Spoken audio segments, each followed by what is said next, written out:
You are accosted by a man the instant you set foot in the village. "Medicine, please," he begs. His eyes are glazed over, and his general demeanor unsettling. Should he really have medicine?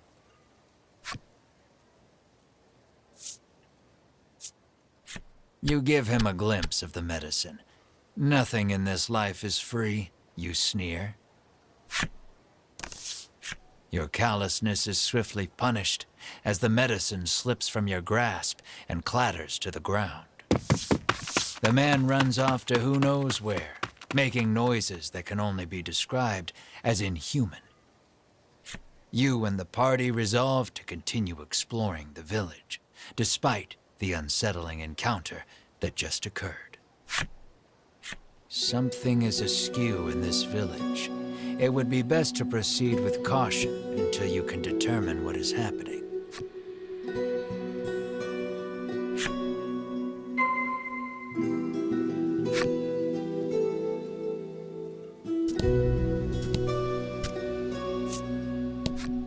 The man glares at you, clutching tight to countless medicine bottles in his hands. He insists that they all belong to him and refuses to share them with anyone.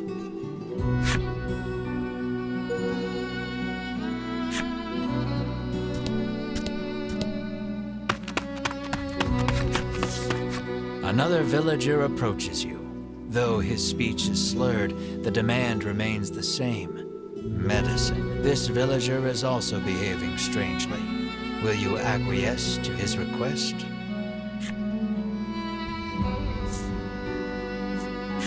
Ridis briefly reveals the medicine under her cloak. "Nothing in life is free," she says, clearly mocking your earlier blunder.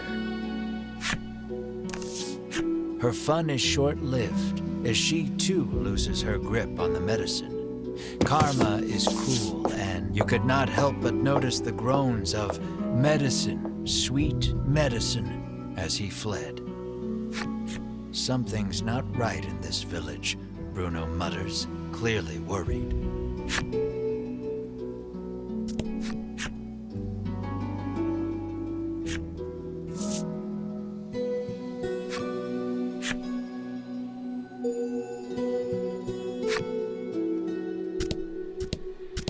You hear a panicked cry up the road. "Stay with me. Focus on me." That can't be good. "You must fancy yourself quite the eccentric coming here," the innkeeper drones, as if incensed by your very presence. "Stay if you want to stay," the innkeeper continues, utterly disinterested in even attempting to sell you on a room.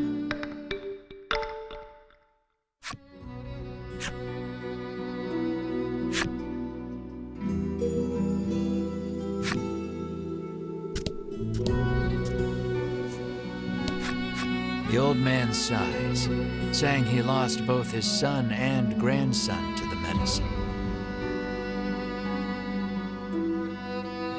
Not wanting to be the only one left behind, he lifts the bottle in his hand to his lips and gulps it down.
You ask the villager about the dragon. The headman can help you if you're in some trouble, she retorts, doubling over to empty the contents. Dozens of empty medicine bottles litter the ground in front of this woman.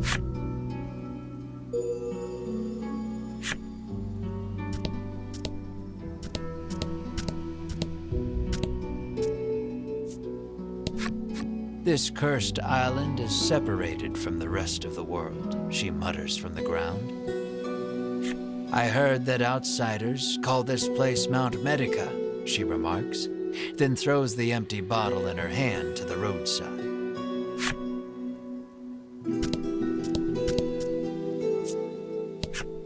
You hail the villager, only to receive a blunt, "Go bother the village headman." The villager turns to face the wall once more and smacks his head against it repeatedly. His forehead is soon covered in blood.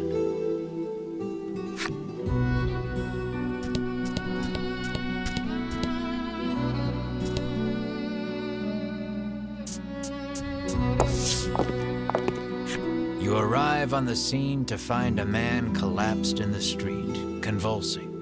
Another man kneels over him in an apparent attempt to provide comfort and care. The nobleman wears impressive white armor befitting a knight. He continues talking to the fallen man as he provides emergency care. Seeing the knight's devotion makes you feel a bit like a putz for doing nothing.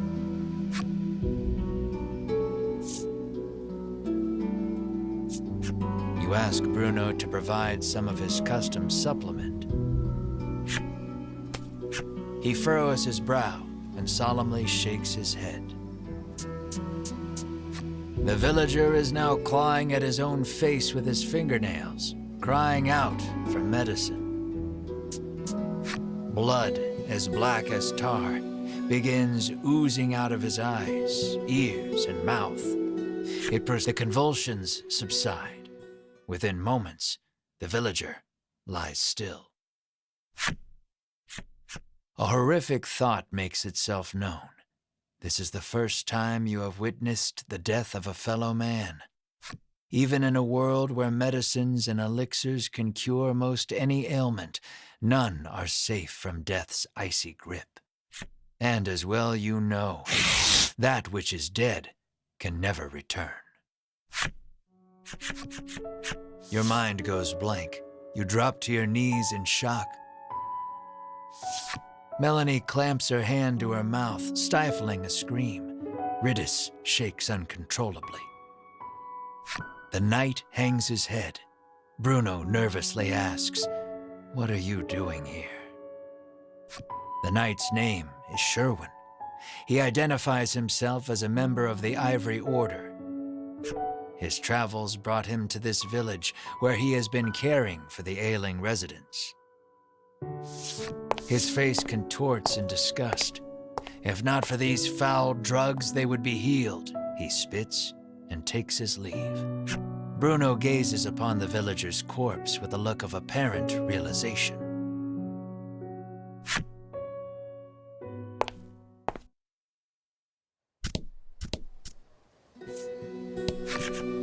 A man approaches you as you wander through the village. "Spare a bit of medicine?" he asks genially. He sets about convincing you that your kindness will be returned tenfold if you just give him a little from your pack. His silver tongue would put even the best salesman to shame. You reach for a bottle of medicine, completely taken in by his pitch. Bruno stills your hand. "I wouldn't do that if I were you."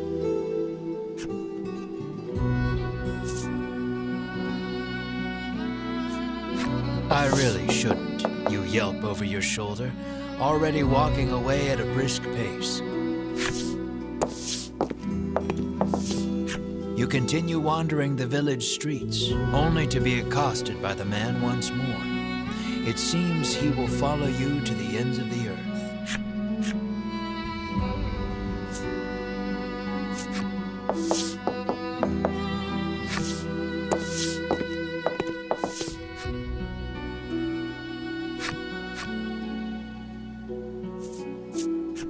Why do you want it so badly, you ask, affording him another opening. He gladly takes it. He first came in contact with it as a child. His parents paid him no mind.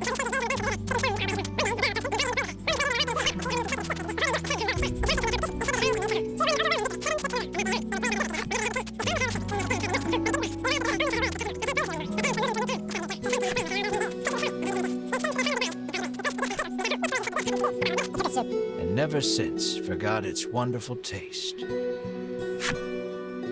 You are fully invested in this story, and desperate to give the man some small comfort in this cruel, cruel world.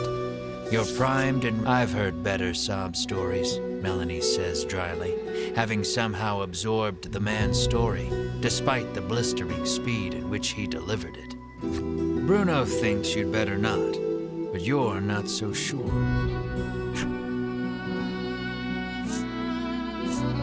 You heed Bruno's warning and return the medicine to your pack.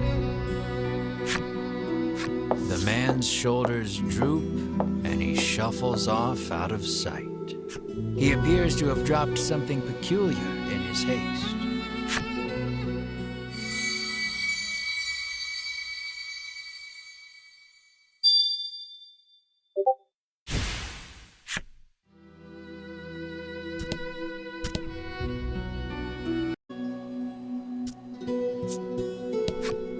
You had best get out of here quick, she cautions you. If you stay here, then you too will, she begins, then suddenly starts cackling.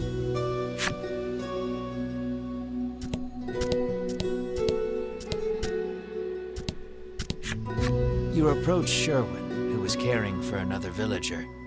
Is every day like this, you inquire? According to the knight, an elderly man living just outside the village is typically the one who looks after its residents. You'd be best served asking him all your questions, Sherwin says as he returns to his patient.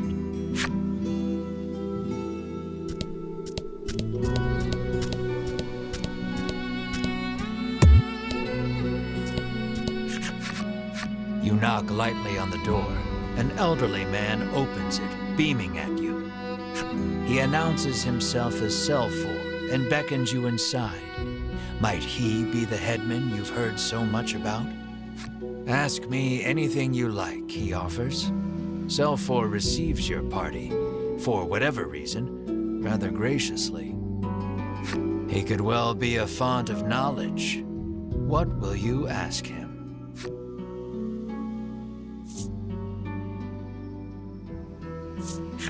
You ask if he is the one in charge of the village. It's true that the villagers call him their headman, but I feel compelled to correct the record and state that my official title is overseer. You make mention of the village's eccentricities. Selfor informs you that the island indeed suffers from an extreme shortage of medicine. He apologizes for the villagers' incivility. Consider it the price to pay for making the world a better place, he adds nonsensically. You ask if he has seen the dragon. Why, yes, he says. He returned to this island just the other day. Oh, but don't worry, he continues. He hasn't caused us too much trouble. Needless to say, this does not comport with your understanding of the dragon. You notice Melanie lift an eyebrow at his use of the word returned. At any rate, the dragon's presence on the island is confirmed. You quietly celebrate the first credible lead you've yet received. Your questions satisfactorily answered, you thank Selfor and turn to leave. He asks you to stop. We have yet to discuss the terms of your living here, he declares.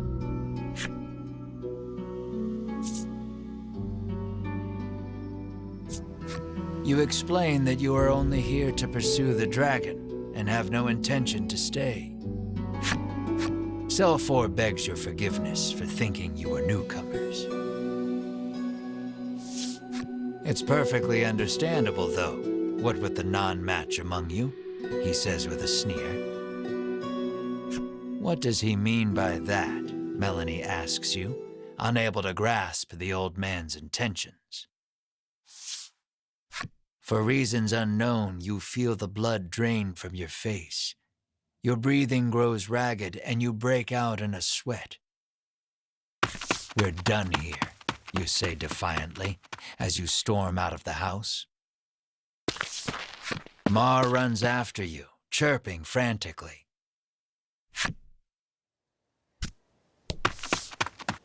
Melanie and the others give chase, but you and Mar are well out of sight by the time they make it outside. The two can't have gone far, though. It may be best to first search the village.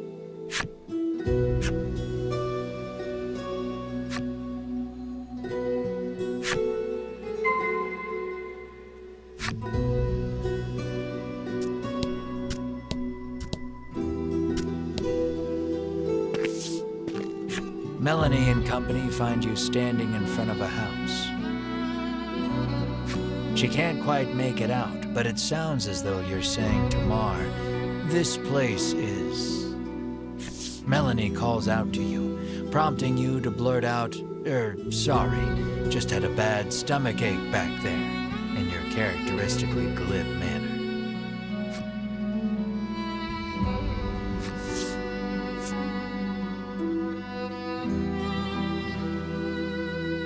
She surveys you both and sees two haggard travelers unwilling to admit they're in need. "Are you sure you're all right?" she asks. "Fine, absolutely fine," you tell her. "Perhaps so you were worried about me," you shoot back. "No, I wasn't," she replies, her face reddening.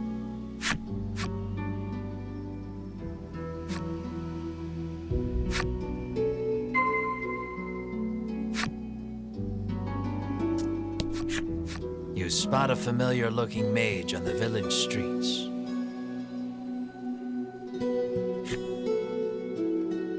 Winifred takes no notice of you and ducks into the apothecary. "So, the Ivory Order buys their medicine just like everybody else," you muse to yourself as you prick up your ears and listen carefully. Winifred and the apothecary speak in hushed tones. You'd guess it's an order for special medicine, but you can't make it out. Alas, she's just buying the usual stuff. Nothing remotely interesting about that. Though her presence suggests that other members of the order might also be in town. With no desire to run into them, you make yourself scarce before she catches sight of you.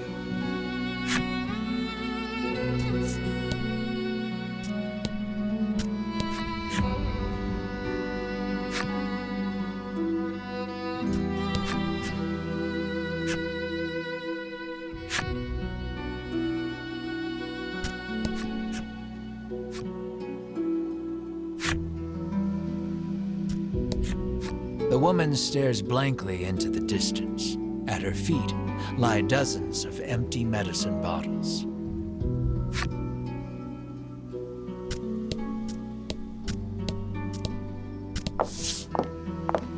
You spy the very people you were hoping to avoid, gathered near the village gate. "The last thing we need is a confrontation," you mutter, spying them from the shadows. "Why are we always hiding?" Melanie hisses under her breath. Two members of the Order are speaking with Sherwin. Given how deferential they appear to be acting toward him, you hazard a guess that he's their superior. "Have you determined the dragon's location?" Sherwin asks. Hedwin launches into his report. "The dragon appears to be occupying the volcano. I suggest we move to capture him immediately," he counsels. Now who should appear but Winifred, fresh from her shopping excursion. "Preparations for our journey into the volcano are complete," she reports, handing Sherwin a bottle of something. Splendid. Sherwin walks off and out of sight, the other three following close behind.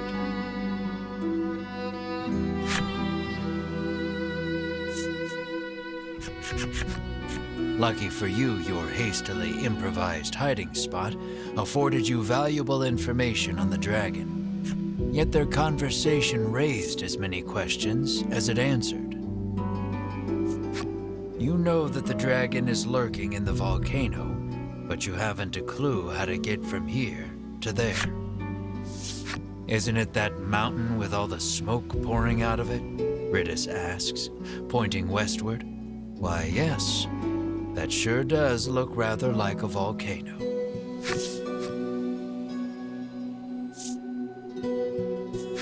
The medicine bottle Sherwin received is probably related to their journey into the volcano somehow. Bruno recalls seeing a bottle much like it once before. He says it contains flash freeze, which can chill most anything. Maybe that's what Winifred bought at the apothecary, Bruno continues.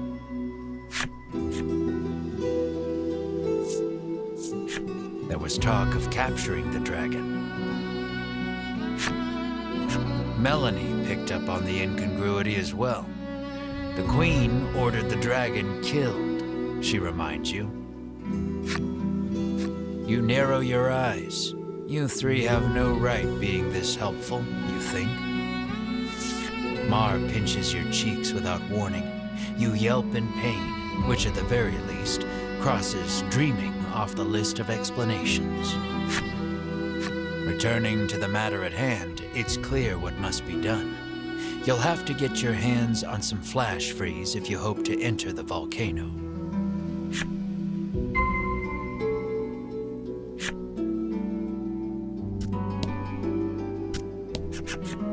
Happen to have any flash freeze for sale? You cheerily ask the apothecary. She flashes a wry smile. How do you steady the roiling magma's flow? She asks cryptically. The meaning behind the question is utterly lost on you. She needs a password, Melanie mutters over your shoulder. The answer, then, would be the password. So, how do you steady the roiling magma's flow?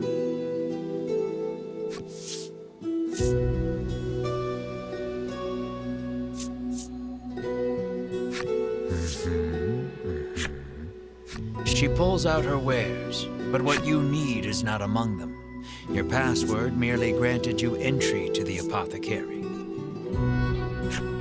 Will that be all? The proprietress asks.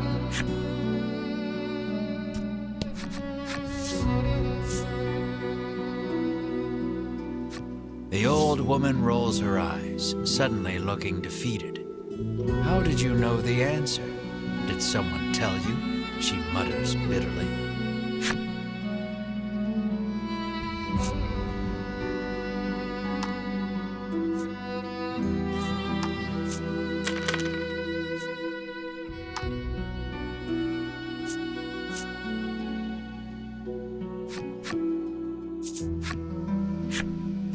You've managed to crack the code, and a bottle of flash freeze is yours.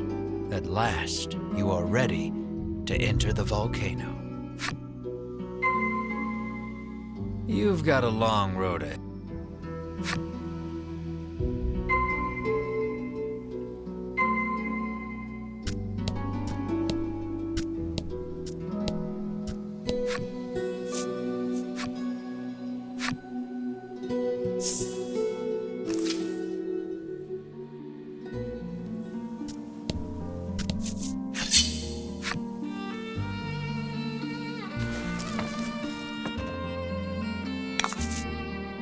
Let's do this.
I was lucky.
Be able to climb that.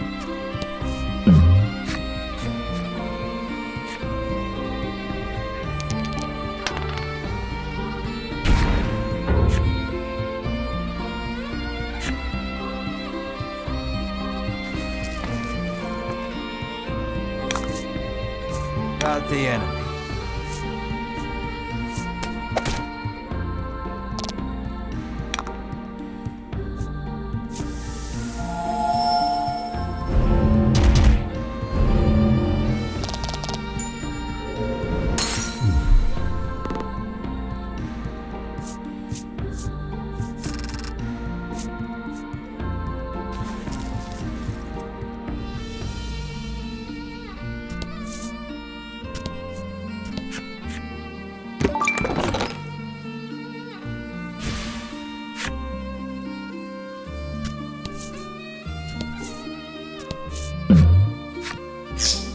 A monster appears.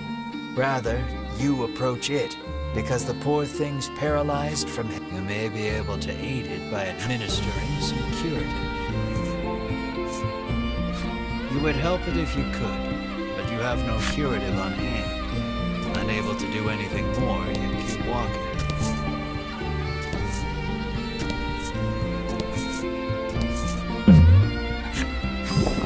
A monster appears. You may be able to aid it by administering some antidote. You take pity on the creature and administer some antidote. Healthy once more, it gets up and makes its way to who knows where. Every so often, you catch it looking back at you, but before long, it's out of sight.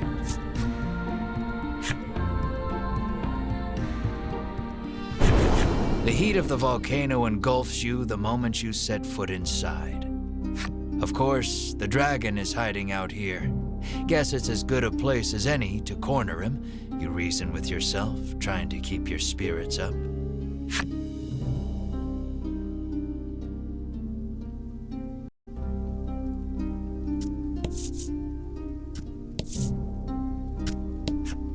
Crossing this river of lava won't be easy.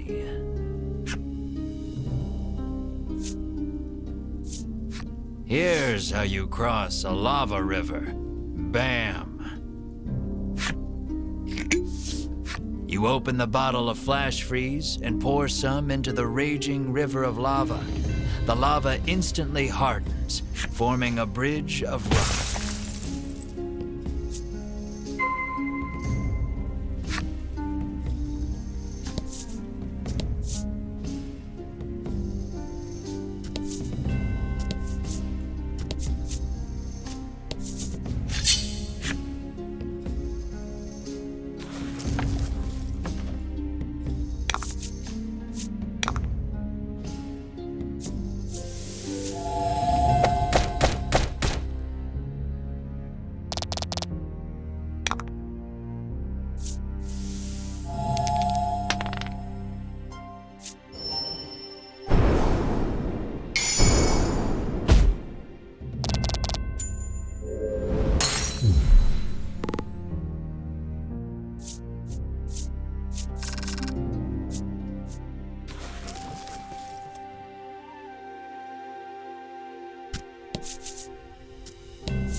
Fortune favors the bold.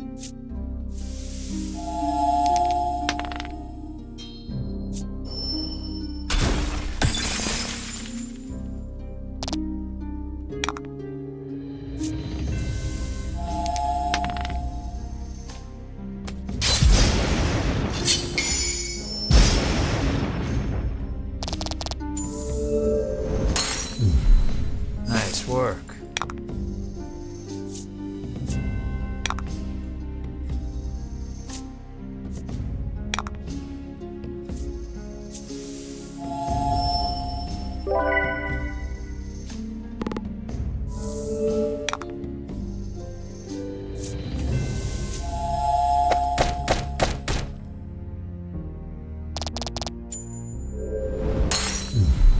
Good work.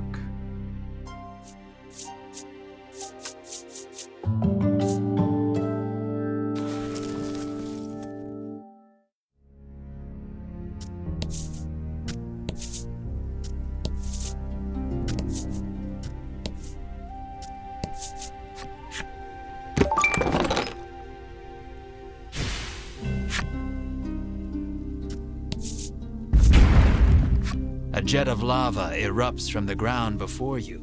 You escape injury by the skin of your teeth, but the path ahead is now blocked.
Good work.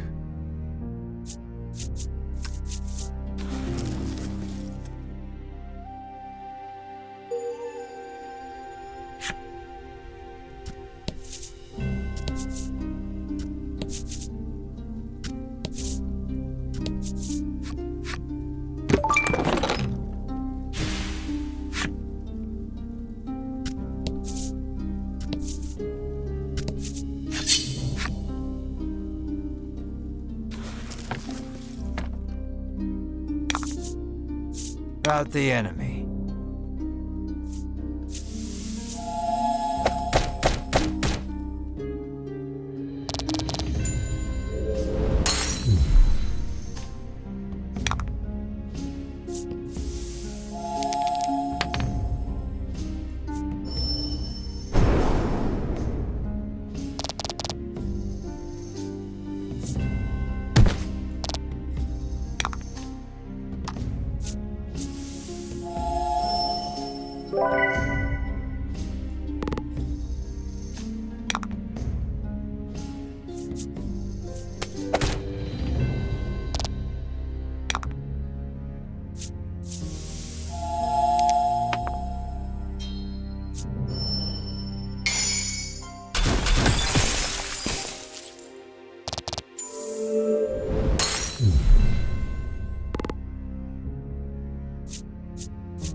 And fight.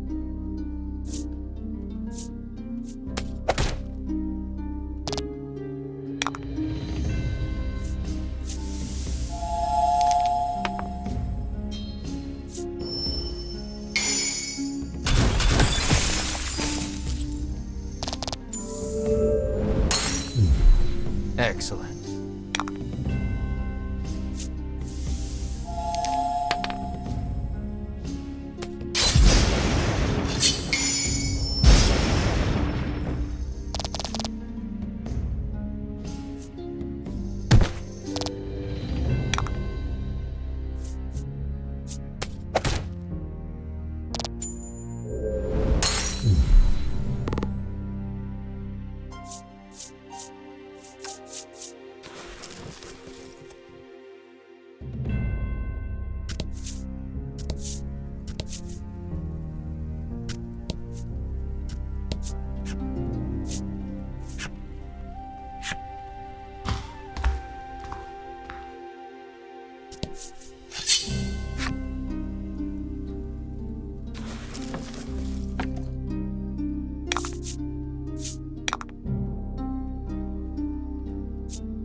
You can't help but chant, "It's hot, so hot," every couple of steps, as if conjuring a spell.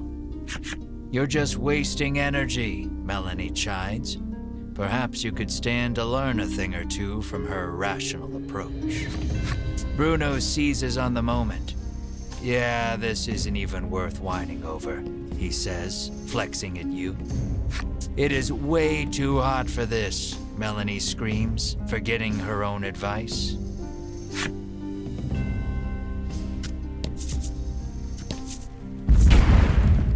A wave of lava rushes past you, leaving a pile of boulders in its wake. You take a fortunate but ungainly fall backwards, but sadly you must find another route now.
Just as you're about to faint from the oppressive heat, a heroic voice calls out to you.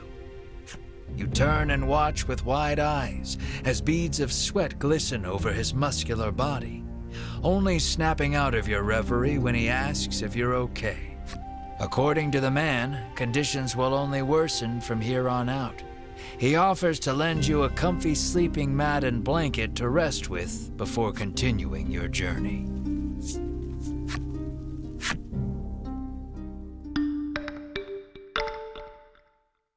Your party is fully recovered, but now your body reeks of sweat. You thank the man before heading on your way.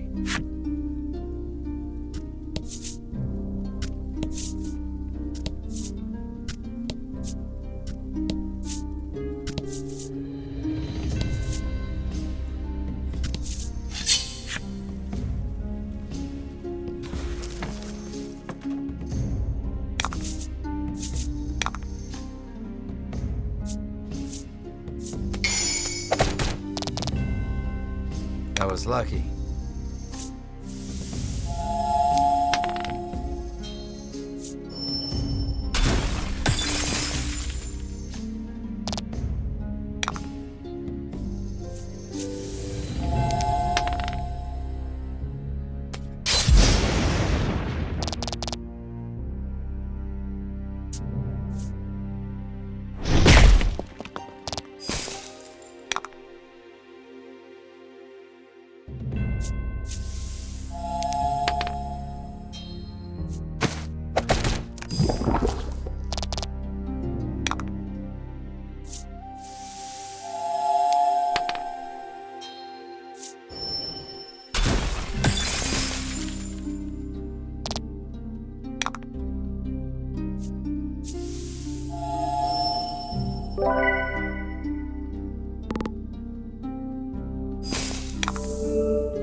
Don't hold back.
Oh?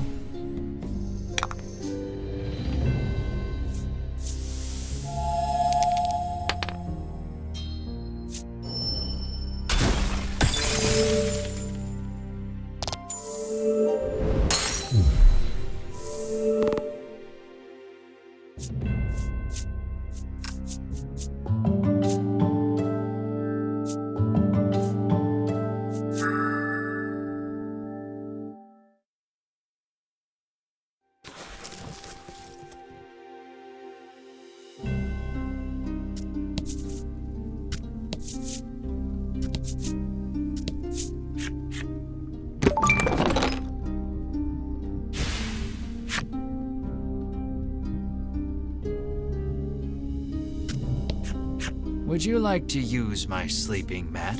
He offers kindly.